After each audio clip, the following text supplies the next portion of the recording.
Hello everyone. What I've got up on the desk today for your viewing pleasure is an iMac G4.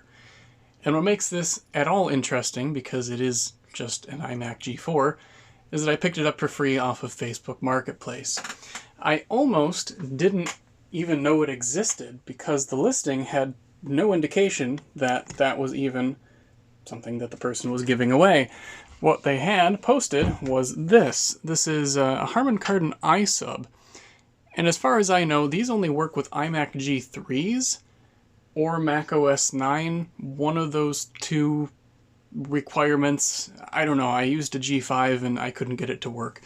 Maybe it works on the G4, I don't know. But that's not what we're going to talk about today. Put this back over there. What I'd like to talk about, and if you've watched my videos, well, you know poor camera work is to come. But I want to talk about the iMac itself, what I've done to it so far, because rather terribly, I don't even have a word for it, I was just so pissed off. The video that I recorded about this already, I did it all in one take because I thought, well, I can just edit it later and chop it down and take out the pieces I don't want. Well, in doing that, somehow the video became corrupt, and when I tried to import it again, well, it was corrupt. It couldn't be read. So I lost all of the initial boot up, all of the poking around with it for the first time, and cleaning it. My goodness, I took an hour and 20 minutes to clean the thing. I took it all the way apart, cleaned out all the dust, which, by the way, there was a lot of, and thermal pasted it. I put a new battery, new RAM in there. All that's gone. So in this video, we're just going to talk about it, I guess, and, well, you're going to have to deal with that. So, 2 minutes in, let's start talking about the iMac. It's in good shape, overall. I'm trying to find a good way to video this. There doesn't seem to be a very good way, unless I back really far up, maybe. It's in good shape. It was really disgusting, and I noticed that. After I cleaned it up, I realized it was actually, there was nothing really wrong with it. There's no, I don't know, it's just in good shape. It was just dirty and needed a bath. The only kind of issue I have with this is that I need to tighten the screen, and I really hope I can find a way to do it, because there's a little bit of wobble, and that wouldn't be bad, except when it isn't wobbling, it's tilted to the right ever so slightly, and it should be there. And you'd be surprised how much that makes a difference, at least to me. So that's something I got to work on. But otherwise, it is fully functional. It worked as soon as I plugged it in, and I'm just very happy to have it. Taking a look around the back, see what we can see here. Standard assortment of ports, nothing to write home about. Now, I'll insert a couple of pictures I probably already have along the way here of what this looked like when I got it, because I did take pictures. The issue that it had was that I think it had been sitting out in a garage, and a dirty garage, and one where they painted, because there were little specks of like black or dark blue paint all over this thing. There's even a little bit still on the back of the screen, which you can't really, well, you can't see it in the camera, but it was bad, and I spent a very long time picking all that off by hand. And then I went around and took a look at the iSub and realized, crap, if I want to clean this thing up, there you can see some of the black paint splatter, I'm going to have to clean this thing up too. So we'll see how that goes, but yeah, it was bad. The inside of this thing, all around the top was caked. All the vents on the bottom and the sides, well, it's a circle, so I guess it's the same thing. There aren't really any sides. All of them almost completely clogged. Like, pretty bad. It was pretty dirty. Uh-oh, I lost my focus thing. Usually have a little box that I drag around to adjust focus. There it is. There we go. Got it. All right. So yeah, only issue with it is the screen is wobbly, and I guess it's not an issue because I can just buy a new one, but Unfortunately, there's no bottom case or bottom cover. I don't know what happened to it. I didn't check when I picked it up because it's free. Why do I care? I didn't see it laying around here, so I don't think it fell off because I'm pretty sure you have to screw it in. So the previous owner probably removed it for some reason. Now, one theory that I had about this, which some of you might find a little humorous if you've worked in tech support, is that the iMac has upgradable RAM, user upgradable.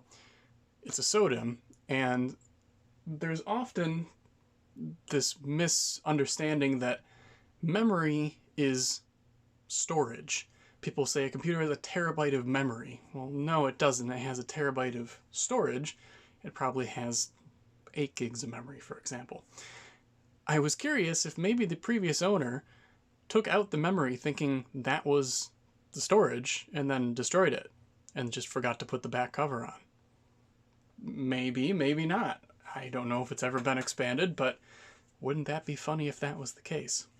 So, what have I done so far? Well, while I was in the computer, I guess after I booted it up, I realized that it had a dead PRAM battery, which, focus please, pretty common of older Macs, but this is the original one. I do believe 0206 maybe. I think that's a little bit old, but yeah, anyway, PRAM battery's dead. So I replaced that with a brand new one. Thankfully, I had a bunch of those, just that I purchased new old stock, I think. Maybe they're brand new. This was the original RAM that came out of it, a 256 meg 133 CL2 or CL3 stick. In these older Macs, it really does matter. They are quite picky about RAM speed and timings, all that kind of interesting stuff. What I ended up doing was I took a 512 meg stick that I had in my iMac G3 before I purchased a pair of matching sticks for it and installed it on the inside. It's interesting, and I've never seen this. I thought about it actually. I've never seen this on another computer ever. The iMac, as you saw on the bottom, has a SODIMM slot, a very small laptop memory, if you will. Has a slot where a user can upgrade that. Well, on the inside is a full-size DIMM. That's strange. And the more I thought about it, I couldn't think of another example of a computer that does this using two different types of memory or two different physical sizes at the same time. Now, there's some older like PC boards. I had a 486 board, for example, that had one of these, and it also had, I'm forgetting the name, a single inline memory module, something like that. You could use both of them, but not at the same time, something like that. Maybe I'm a little wrong on that, but yeah, never seen another computer that does it quite like that. This isn't really an issue, I would say, so I didn't really bother to mention it, but this is the original power cable that came with it. This is, I mean, it's pulling out a little bit, but this still works, and it's making a solid connection. There's no fraying or anything. I think it just got wrapped around something and pulled out a little bit, but it's got the original power cord, and I cleaned it, so it looks pretty good. Didn't do a great job at it, but I did well enough. This didn't come with the iMac, but I used this when I was going through the computer, because of course I didn't know what the passwords were. This still had its, not original, but it had an installation of Panther, and the hard drive situation and installation situation is a bit strange on this one. So it booted right into Panther. It previously had, at least I think it did, it had 10.2 Puma, maybe? I don't know my cat name for that one. It had that in a partition, a 15 gig partition. It had this in a 20 gig partition. It had a second 10.2.2 partition that was only 5 gigs, and it just had like applications folder on it. And it has a Mac OS 9 partition. I was so confused by all of that. But anyway, I stuck this in the system, reset all the passwords, poked around, and yeah. saw what there was to see.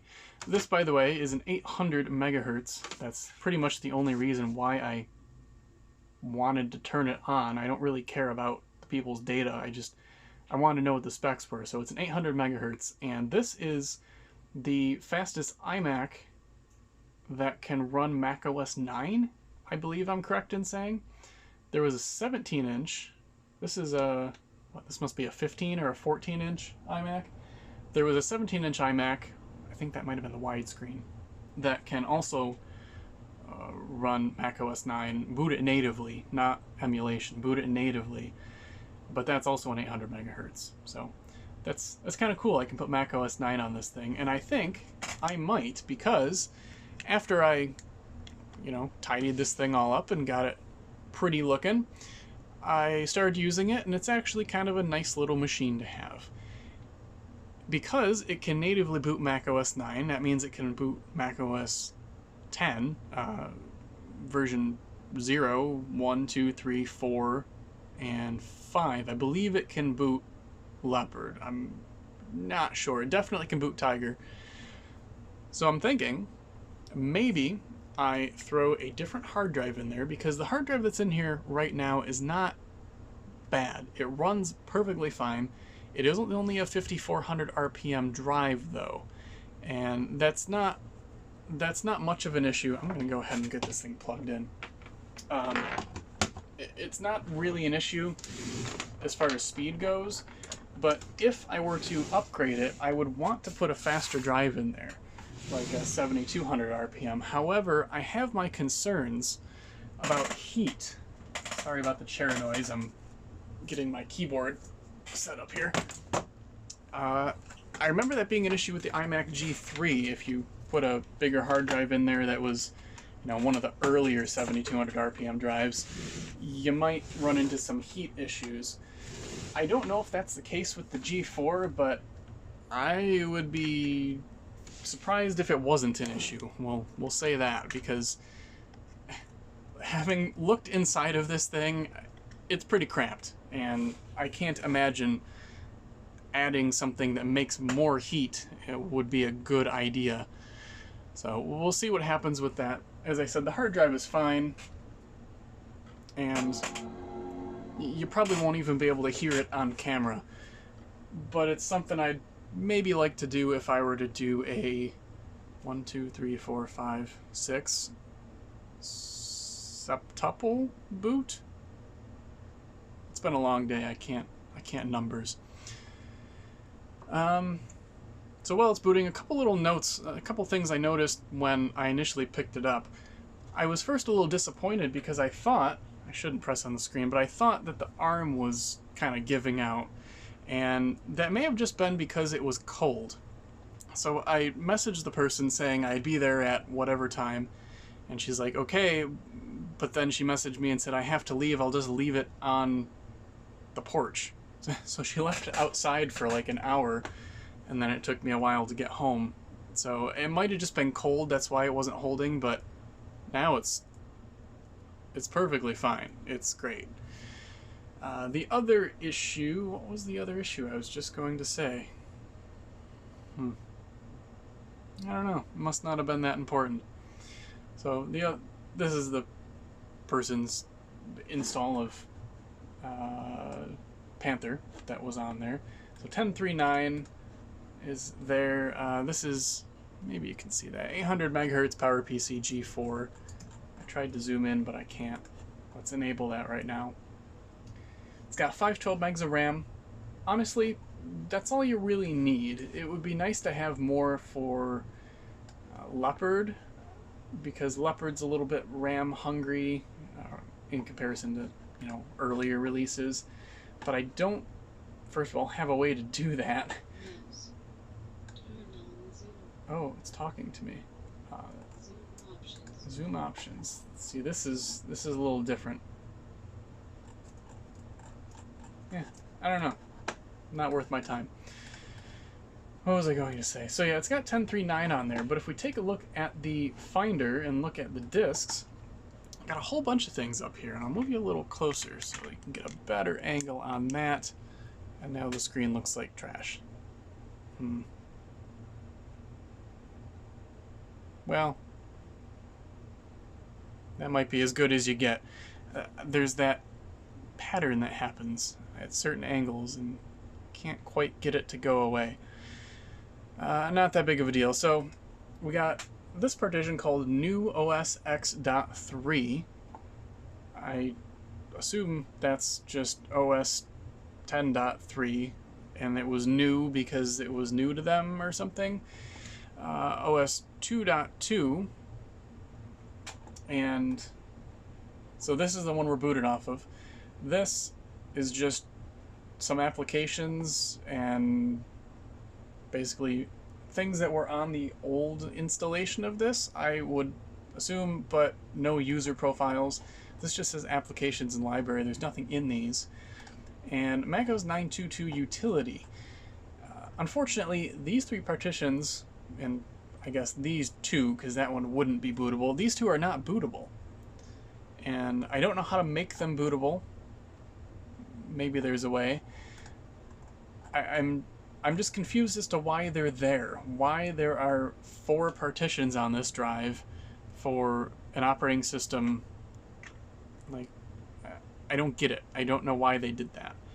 But it's not important. You know, my job is not to question why they did things, but rather to be grateful that they gave me a free iMac.